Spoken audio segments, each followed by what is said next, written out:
बातमी साताऱ्यातून येते। साताऱ्यामध्ये शहीद विलास शिंदे यांचं पार्थिव दाखल झालेलं आहे।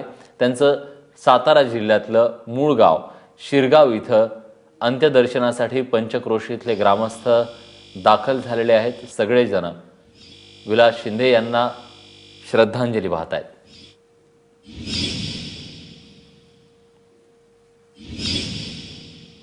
राहुल तपासे आपले प्रतिनिधी आहेत आपल्यासोबत आहेत। राहुल, कशा पद्धतीने त्या ठिकाणी अंत्यसंस्काराची तयारी करण्यात आली आणि अंत्यसंस्कार कधी होणार आहेत? विलास त्यांचं पार्थिव हे सकाळी साताऱ्यातील शिरगाव या गावात पोहोचलेलं आहे। या ठिकाणी सध्या आता संपूर्ण पंचक्रोशीतील वाई तालुक्यातील लोक या ठिकाणी जमा झालेले आहेत। गावाच्या मंदिराजवळ या ठिकाणी पार्थिव ठेवण्यात आलेलं आहे। त्यांचं संपूर्ण गाव शोकाकुल परिस्थितीमध्ये पाहायला मिळतंय। प्रत्येकाच्या डोळ्यामध्ये पाणी पाहायला मिळतंय। मात्र या ठिकाणी एका बाजूला पाणी डोळ्यात दिसत असताना मात्र दुसरीकडे त्या आरोपींना फाशी द्या अशा संतप्त भावना प्रत्येक ग्रामस्थाकडून दिल्या जात आहेत। विलास, राहुल, अंत्यसंस्कार कधीपर्यंत होणार आहेत? विलास, सध्या तरी आता सांगितलं जात आहे की 10 वाजेपर्यंत त्यांच्यावरती अंत्यसंस्कार केले जातील। मात्र लोकांचा ओघ पाहता, लोकांची गर्दी पाहता या वेळेमध्ये थोडाफार बदल होण्याची शक्यता आहे। पोलीस यंत्रणा मोठ्या प्रमाणात आहे। या ठिकाणी शिस्तबद्ध पद्धतीने त्यांचा अंत्यदर्शन देण्याचा प्रयत्न ग्रामस्थ पोलीस करतायत। मात्र या गर्दी वरती सगळं अवलंबून असणार आहे की त्यांच्यावरती अंत्यसंस्कार किती वाजता होणार आहेत। राहुल, अंत्यसंस्काराच्या वेळी कोण उपस्थित राहत आहे तिथे आणखी? विलास, आता तरी सध्या ग्रामस्थांकडून सांगितलं जात आहे की स्थानिक नेते मंडळी, आमदार लोक या ठिकाणी येणार आहेत। त्याचबरोबर सातारचे जे खासदार आहेत उदयनराजे भोसले हेही काही वेळामध्ये या ठिकाणी येतील असं कार्यकर्त्यांकडून सांगितलं जाते। मात्र अद्यापपर्यंत तरी कुठलाही नेता या ठिकाणी आलेला नाहीये। धन्यवाद राहुल, तुम्ही दिलेल्या सगळ्या सविस्तर माहितीबद्दल। यानंतर आणखी काही महत्त्वाच्या घडामोडींचा वेगवान आढावा। मुख्यमंत्री देवेंद्र फडणवीस वरळीत शिंदेंच्या पार्थिवाचं दर्शन घेण्यासाठी गेले। त्यावेळी पोलीस कुटुंबियांनी मुख्यमंत्र्यांना घेराव घातला आणि पोलिसांना न्याय द्या अशी घोषणाबाजी केली। त्याआधीच मुख्यमंत्र्यांनी विलास शिंदे यांना शहीद घोषित केलं। पोलीस आयुक्त दत्ता पडसलगीकर यांनीही शिंदे कुटुंबियांची भेट घेऊन त्यांचं सांत्वन केलं। 23 ऑगस्टला विलास शिंदे कर्तव्य बजावत असताना त्यांना 2 मुलांनी बेदम मारहाण केली। गेल्या 8 दिवसांपासून ते लीलावती रुग्णालयात उपचार घेत होते, मात्र अखेर त्यांची प्राणज्योत मालवली। सगळ्यांनाच अतिशय दुःख देणारा अशा प्रकारचा प्रसंग आहे। या संदर्भात आरोपींना अटक केली आहे। त्यांना कडक शिक्षा व्हावी याकरता पोलीस प्रयत्न करेल। आम्ही मागच्या काळात असा निर्णय घेतला आहे की अशा प्रकारे ज्या पोलिसांचा काम करताना अशा प्रकारचा मृत्यू होईल त्यांना शहीद झाल्याचं समजण्यात यावं। भिवंडीच्या गैबीनगर परिसरातील नूर कॉम्प्लेक्सच्या माजीद इमारतीचं पिलर तुटल्यानं रहिवाशांमध्ये घबराट पसरली आहे। या इमारतीत एकूण 81 कुटुंब राहतात। या इमारतीचा मुख्य पिलर असल्यानं रहिवासी चिंतेत पडलेत। भयभीत रहिवाशांनी पालिकेच्या आपत्कालीन विभागाला माहिती देताच विभागाचे कर्मचारी आणि अग्निशमन दल घटनास्थळी दाखल झाले। या इमारतीची तात्काळ पाहणी करून 30 ते 35 कुटुंबांना घरं खाली करण्याचे आदेश देण्यात आले। लोकांना तुम्ही काहीतरी सुविधा द्या मग बाहेर काढा, असं तुम्ही बाहेर काढून त्याला काय रोडवरती आणणार का? आणि आता इमर्जन्सी सगळे वार्ड आहेत। इमर्जन्सी इमर्जन्सी वार्ड आहे आणि इमर्जन्सी वार्डामध्ये अशी काही गरज पडली आतापर्यंत आम्ही 92 ब्लॉक आहेत आणि याच्यामध्ये आतापर्यंत आम्ही 47 ते 50 फ्लॅट खाली केलेत आणि जे धोकादायक आहे ते पण 100% खाली केले आणि जे थोडंसं जे धक्का लागलाय तिथे आम्ही पूर्ण आता खाली करण्याचं काम चालू आहे। जुलै महिन्यापासून कपात होणाऱ्या पेट्रोल आणि डिझेलचे दर आता वाढलेले आहेत। त्यामुळे वाहन चालकांच्या खिशाला कात्री लागणार आहे। पेट्रोल 3 रुपये 38 पैशांनी तर डिझेल 2 रुपये 67 पैशांनी वाढणार आहे। त्यामुळे वाहन चालकांच्या खर्चामध्ये आणखी वाढ होणार आहे। मध्यरात्रीपासून नवे दर लागू झाले। डायरेक्टली इनडायरेक्टली इसके ऊपर असर पड़ेगा। ऑल वेजिटेबल्स और सब फ्रूट्स सब बढ़ जाएंगे। Yes no, it's not correct. Middle class के लिए बहुत जाती है। एक्चुअली होना तो नहीं चाहिए क्योंकि प्रायर इंटीमेशन तो लोगों को रहता नहीं है एंड अभी फेस्टिव सीजन है first of all, end secondary अगर पेट्रोल के साथ डीजल भी बढ़ता है so it affects on everything, each end everything. तो अभी ये एटलीस्ट ये मतलब फेस्टिव सीजन में तो होना नहीं चाहिए। बढ़ोतरी हो रही है, कम हो रहा है, ठीक है, पर अगर गवर्नमेंट को रियली लॉसेस है तो आप सब्सिडी निकाल दो सब। नागरिकांच्या समस्या सोडवण्यासाठी मीरा भाईंदर महानगरपालिका सर्वसामान्यांसाठी फक्त 1 तास खुली राहणार आहे। महानगरपालिकेचा अजब निर्णय घेतलाय। वारंवार चक्रा मारूनही कर्मचारी आणि अधिकारी कार्यालयात सापडत नाहीत, त्यामुळे नागरिकांनी मंत्रालयात धाव घेतली होती। त्यावर अधिकाऱ्यांनी एक वेळ निश्चित करून कार्यालयात उपस्थित राहावं अशा प्रकारचं परिपत्रक सरकारनं काढलं। मात्र याचा वेगळा अर्थ काढत चक्क नागरिकांसाठी पालिकेचं दारच बंद करण्याचा फतवा पालिकेनं काढलाय। पालिकेचं प्रवेशद्वार नागरिकांसाठी केवळ दुपारी 2:30 ते 3:30 वाजेपर्यंत उघडण्यात येणार आहे। ज्या मूलभूत गरजा मीरा भाईंदर महानगरपर्यंत दिलेल्या पाहिजे त्या करदात्या नागरिकांना ते देत नाही आहेत आणि वरतून त्यांनी ही हुकुमशाह लावलेली आहे आणि ह्या करदात्या नागरिकांवरती अन्याय आहे। आज मी आयुक्तांना भेटायला गेलो होतो पण आयुक्त भेटले नाहीत, त्यांना आज निवेदन दिलेलं आहे। काही दिवसातच आम्ही राष्ट्रवादी काँग्रेस पार्टीतर्फे आंदोलन करण्यात येईल। नवी मुंबई बाजार समितीत कांद्याच्या दरात आजपर्यंतची सगळ्यात मोठी घसरण झाली आहे। अवघ्या 4 रुपये किलोनं कांदा खरेदी केला जातोय। असं असलं तरी ग्राहकांपर्यंत 20 रुपये किलो किंवा त्याहून चढ्या दरानंच कांदा पोहोचतोय। त्यामुळे दलालांची चांदी होत असताना शेतकरी आणि ग्राहक दोघेही नाडले जात आहेत। सध्या नवी मुंबई बाजार समितीत रोज 110 ते 120 गाड्या भरून कांदा आणला जातो।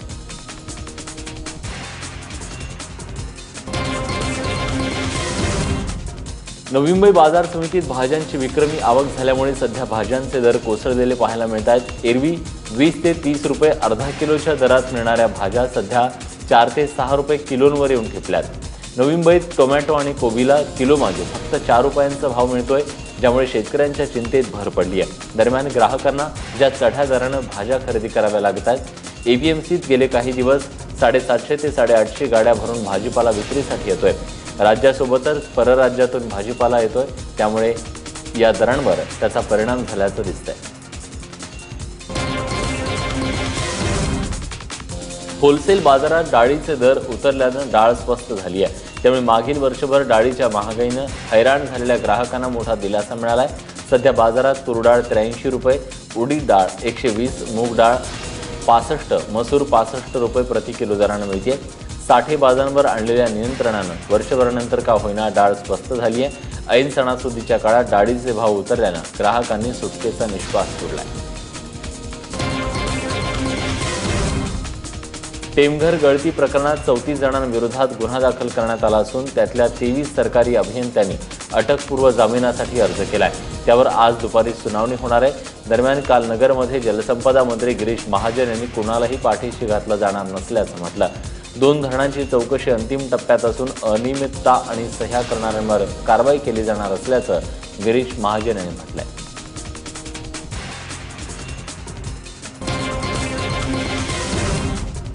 शेवटचं चार्जशीट जे आहे ते फायनल या ठिकाणी तयार होणार। चार्जशीट एकदा दाखल होण्याच्या आत सर्व चौकशी झाल्यावर हे चार्जशीट दाखल होईल आणि जे दोषी आहेत, ज्यांनी याच्यामध्ये अनियमितता केलेली आहे, ज्यांच्या सह्या या सगळ्या प्रकरणामध्ये आहे, मला वाटतं अँटी करप्शन ब्युरोच्या माध्यमातून त्यांच्यावर कारवाई होईल।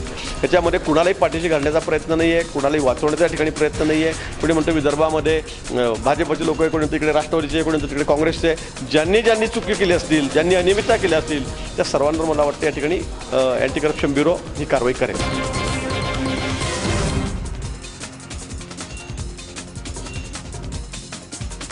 असलेल्या कैद्यांना यापुढे पॅरल सुट्टी मिळणार नाहीये। पल्लवी पुरकायस्थ प्रकरणानंतर राज्य सरकारनं हा महत्त्वाचा निर्णय घेतलाय।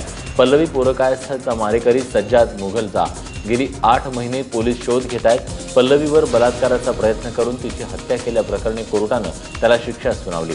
सज्जाद नाशिकच्या सेंट्रल जेलमध्ये होता, पण फेब्रुवारीत त्याला पॅरोलची रजा मंजूर करण्यात आली। मात्र त्यानंतर तो पुन्हा नाशिक जेलकडे फिरकलाच नाही। त्यावरून सरकारवर, यंत्रणेवर लोकांनी टीकेची झोड उठवली।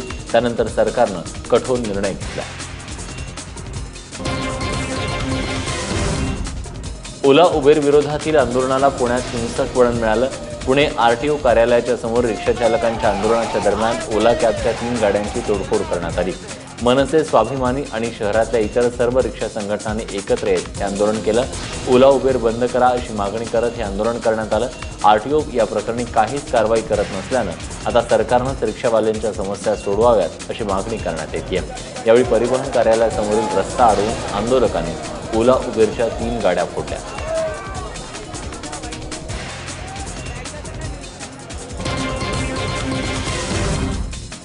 गणेशोत्सवाच्या काळात मुंबईत कोणताही कायदा सुव्यवस्थेचा प्रश्न निर्माण होऊ नये म्हणून पोलीस यंत्रणा सज्ज झाली आहे। गणेशोत्सवाच्या काळात मुंबईत तब्बल 45,000 पोलीस आणि अधिकारी बंदोबस्तासाठी तैनात असणार आहेत। महिलांची छेडछाड आणि मंगळसूत्र लंपास करणाऱ्यांवर नजर ठेवण्यासाठी खास पथकांची नियुक्ती करण्यात आली आहे। तसंच 200 महिला बीट मार्शलही तैनात असणार आहेत।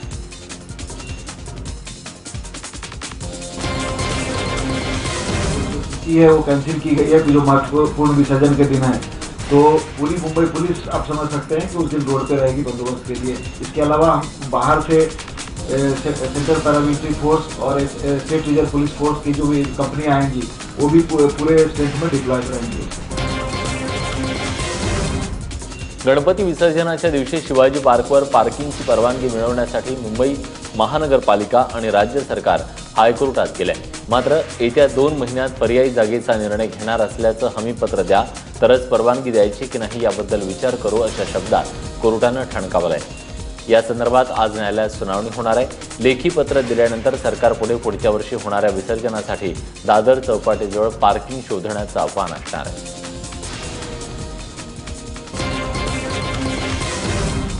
जायकवाडी धरण गेल्या 8 वर्षांनंतर 50% अधिक भरलंय। सध्या हे धरण 67% भरलंय। याच धरणाच्या पाण्यावर औरंगाबाद आणि जालन्यासह 300 खेड्यांची तहान भागवली जाणार आहे। मात्र या धरणाची सुरक्षा वाऱ्यावर आहे। एक पोलीस, एक सुरक्षा रक्षक आणि पाटबंधारे विभागाचा एक कर्मचारी या धरणाची सुरक्षा करतायत। मात्र विस्तीर्ण स्वरूपात विस्तारलेल्या या धरणाच्या सुरक्षेसाठी केवळ 3 जण पुरेसे आहेत का हा प्रश्न विचारला जातोय। काळ्या पैशाचं उगमस्थान राजकीय पक्ष असून तेच काळा पैसा पांढरा करतात असा घणाघाती आरोप करत अण्णा हजारे यांनी सरकारवर टीका केली आहे। सत्तेत आल्यावर प्रत्येकाच्या खात्यात 15 लाख रुपये जमा करण्याचं आश्वासन मोदींनी दिलं होतं, त्याचं काय झालं असा सवालही अण्णांनी केला। देशात राजकीय पक्षच निधीच्या नावाखाली काळा पैसा पांढरा करतात। लोकसभेत 170 आरोपी बसल्याचा आरोपही त्यांनी केला। राळेगणला झालेल्या कार्यकर्ता मेळाव्यात अण्णा हजारे बोलत होते। पोलीस प्रशासनानं या गणेशोत्सवात डॉल्बी बंदीबद्दल घेतलेला निर्णय कडकपणे राबवणार असल्याची माहिती कोल्हापूर परिक्षेत्राचे महासंचालक विश्वास नांगरे पाटील यांनी दिलाय। या काळात 24 तास निर्भया पथक कार्यरत राहणार असल्याचंही त्यांनी सांगितलं। काल नांगरे पाटील यांच्या हस्ते निर्भया पथकाचं उद्घाटन पंढरपूरमध्ये करण्यात आलं। बिल्डर सुरेश परमार आत्महत्येच्या संदर्भात त्यांच्या डायरीतील फक्त एकच पान उघड झालं, मात्र बाकीची पानं उघड झाली नाहीत। त्यामध्ये कोणाची नावं आहेत हे उघड का झालं नाही असं म्हणत राष्ट्रवादी काँग्रेसचे नेते अजित पवार यांनी आगामी ठाणे महापालिका निवडणुकीच्या संदर्भातली पक्षाची रणनीती अप्रत्यक्षपणे सांगितली आहे। राष्ट्रवादी काँग्रेसच्या वतीनं आयोजित कार्यकर्ता मेळाव्यात ते बोलत होते। ठाणे शहराला खड्ड्यात घालण्याचं काम शिवसेना भाजप या सत्ताधाऱ्यांनी केलं। राज्यात जिथं जिथं राष्ट्रवादीची सत्ता आहे तिथे आम्ही लोकांना 24 तास पाणी देतो असं म्हणत ठाणे पालिकेतले सत्ताधारी अपयशी असल्याची टीका त्यांनी केली। राष्ट्रवादी काँग्रेसने या मेळाव्याच्या माध्यमातून महापालिका निवडणुकांचा नारळ फोडला।